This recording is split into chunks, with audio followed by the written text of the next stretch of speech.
Lego Ninjago makes a lot of mechs, but out of all of them, there's just one mech they haven't made yet. And so in this video, I'm going to build it. But even better, I'm only going to use pieces from this one set, and you'll soon see why. Enough said, let's go. See, Lego has gone out of their way to make new robots and suits for their characters of the theme every single year, but we have never gotten an elemental water-themed mech. 6 main characters, 6 elements, and Lego made mechs for 5 of them? I just don't get it. In fact, we haven't gotten any water-themed vehicles lately from Nia, the Water Ninja. The best so far was in 2017 with the release of the Ninjago movie and this Water Strider vehicle. You might say, well, what about Nia's Samurai X mechs? We've only gotten 3 iterations, and not a single one of them incorporates the water element.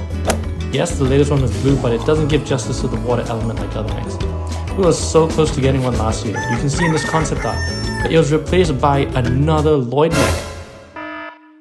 Actually guys, sorry, my mistake. After some further research, I realized that it wasn't the Lloyd mech, but the Nia mech was replaced by the Sora mech. This matches up with what someone asked another Ninjago designer on Instagram that confirmed that Lloyd's mech was an original creation. So why don't I just build it myself? My sister got this set for her birthday one year. Look at that, the best water vehicle so far. I'm gonna turn it into a water mech that we deserve. Oh, and subscribe so you don't miss other cool builds in the future.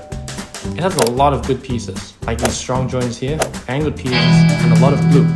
This is basically what we call an ultimate build, and I had a lot of fun building this mech. But before I go into the details, I'm going to show you how I built this mech, so that if you have the Water Strider and want to try it yourself, you can, or if you don't, you could just learn some of the building techniques. First, let's start off with the legs. I wanted to make use of these strange angled pieces for some interesting leg shapes. I also wanted to use these strong click joints from Star Wars AT-ATs, like most Ninjago mechs do.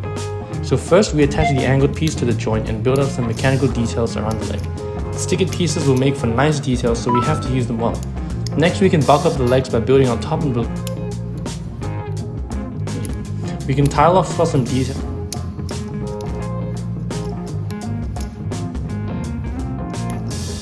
Add this dish piece to look like joints. To keep it all together, I'm going to use these snot bricks and this round plate to sandwich the top and bottom together so it doesn't break. This is a common technique a lot of builders use these days for stability. And with this exposed joint here, we can now build a foot. Most mech feet are built upwards and then placed sideways to lay flat. It's just easier that way. I was inspired by the feet from the Electro mech from 2015, and this leg is done. Next, onto the body. I'll start with this frame with the Technic holes. This allows us to connect the legs, and we'll use these holes later too. Build up some plain bricks because why not? And add this spinning piece because why not? Add a gear too because why not? It's not going to move, it's fine. Let's cover the front a little bit and let's continue building upwards. And we're just going to keep building upwards until we have joints for arms. Now here's the main cabin of the build, which will fit this custom minifigure I made using a Galaxy Squad suit and the Dragon's Rising headprints. I'm going to build this chest plate to protect the pilot of this mech, and that is already a really solid start. Now let's do the arms. For the left arm, I want to add this water cannon. We're going to layer the long pieces so that it has some texture, and I'll use the 3rd click joint for articulation. Then I'll build some Technic to house the cannon with a knob at the back to turn to fire the projectiles. For the right arm, we're going to do something similar, but the parts are running out, so I'll have to make it look a bit more fake. I've tiled off as many surfaces as I can. We'll add a shield using these disc pieces and a pincer claw attached to the click joint that can open and close. After attaching the arms, let's add a shoulder pad to the right arm and a flag to the left. Now let's build the head. Remember that massive Hulkbuster disaster the other day? That mech was really expensive and didn't even look that accurate. Well, Ransom Fern on YouTube went and did his own alternate build of the set and made it look so much better.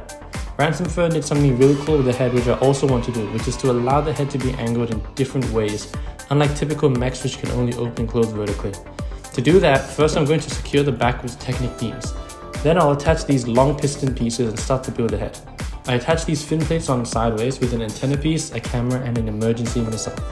Now we can mount the head on the back pieces, and you can see that we can now angle it in many directions. It's really cool and you can get some great poses with it. Finally, let's add some finishing touches. I'm going to add these fins on the side to reflect the cloth skirt piece that the minifigure is set. We add these dish pieces and blue bricks for horizontal propulsion. Next, we add a tube connecting the water cannon to the mech's main power supply. Finally, we add some fins at the back of the mech so it looks bigger, and we can add some protection to the mech's internal parts. There you go, finally an elemental water mech. Here's the point of this video. Build the things and ideas that you want to see and think about what LEGO hasn't done yet. And use your own pieces. This build was made entirely using pieces from just an existing set. If you'd like to see other people's custom builds or even show yours to others, you can do that through the BuildNinja Monthly challenge. Just tag me and hashtag BuildNinja to be featured in the monthly video. Thanks for watching, subscribe, and see you in the next one.